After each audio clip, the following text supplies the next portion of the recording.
U.S. President Donald Trump is threatening the BBC with a billion-dollar lawsuit over its editing of a speech he made in 2021 on the day his supporters overran the Capitol. The president's lawyers say the British broadcaster has a fixed period of time to retract the documentary that aired the clip or face the expensive lawsuit. Tessa Bennett joins us live in studio with the latest. Good evening, Tessa. Good evening, Manisa. The documentary, which aired on BBC's flagship Panorama program a few days before last year's election, spliced together two clips from one of Trump's speeches, creating the impression that he was inciting the January 6 riot. The revelation about the speech and wider criticism of the broadcaster in general has resulted in the resignation of its top two bosses. We're going to walk down, and I'll be there with you. We're going to walk down. We're going to walk down anyone you want, but I think right here we're going to walk down to the Capitol. An October 2024 documentary could cost esteemed British broadcaster the BBC $1 billion USD. The broadcast in question, titled Trump: A Second Chance, stitched together two separate clips from a speech made by U.S. President Donald Trump, giving the impression he was inciting the January 6, 2021 riot at the Capitol. We're going to walk down to the Capitol, and I'll be there with you, and we fight. We fight like hell, and if you don't fight like hell, you're not going to have a country anymore. The first clip, where Trump tells a crowd of his supporters they're going to walk down to the Capitol, and the second, where he claims they need to, quote, fight like hell, were reportedly said 55 minutes apart, not one right after the other. Lawyers for Trump sent a letter to the BBC saying they would take legal action if it doesn't issue a full and fair retraction of the doc, as well as an apology and compensation for the president. The apologizing is for the way the team edited President Trump's speech to his supporters on January the 6th. The revelation made about the editing of Trump's speech, in addition to wider criticism directed towards the broadcaster, has sent the BBC into crisis.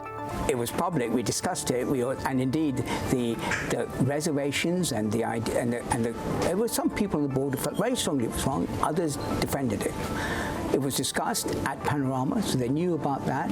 But I think the point I'm making is, in hindsight, we should have acted earlier and taken a more formal position on it, which we've done more recently. The controversy was sparked by the leaking of an internal report that raised some concerns about the British news outlet's coverage, including the editing of the Trump documentary. The result has been widespread chaos, from viewers losing trust in the BBC to the resignation of the outlet's two top bosses, Director General Tim Davie and Chief Executive of News Deborah Turness.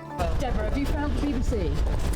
I would like to say it has been the privilege of my career to serve as the CEO of BBC News and to work with our brilliant team of journalists. I stepped down over the weekend because the buck stops with me. But I'd like to make one thing very clear. BBC News is not institutionally biased.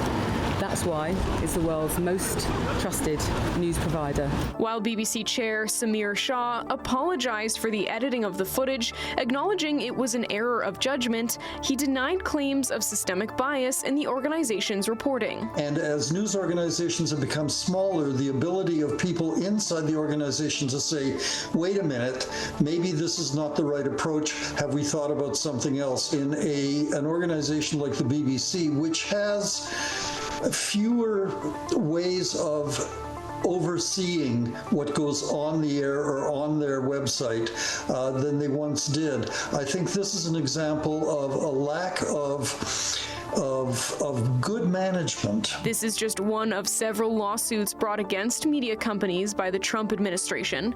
Both CBS and ABC News have recently settled lawsuits filed by the president. Media organizations and teachers of journalism, like I have been, need to figure out a way to help the public understand that they need to make sure that what they're consuming has been verified.